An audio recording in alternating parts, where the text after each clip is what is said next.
Now, across borders, a 7-day ceasefire between Sudan's warring factions began on Monday. And this follows the signing of the agreement between representatives of the Sudanese Armed Forces, SAR, and the paramilitary Rapid Support Forces, RSF, in Jeddah, Saudi Arabia.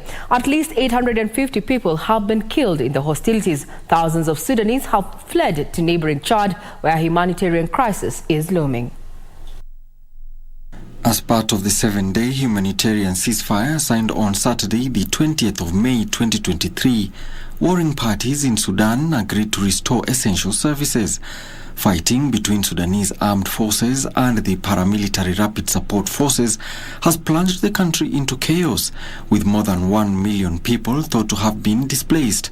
Stocks of food, money and essentials have fast declined, and aid groups have repeatedly complained of being unable to provide sufficient assistance in Khartoum, where much of the violence has taken place. This has led to a further humanitarian crisis in neighbouring Chad as refugees flee the conflict. Both the regular army and the RSF have been urged to allow the distribution of humanitarian aid, restore essential services, and withdraw forces from hospitals.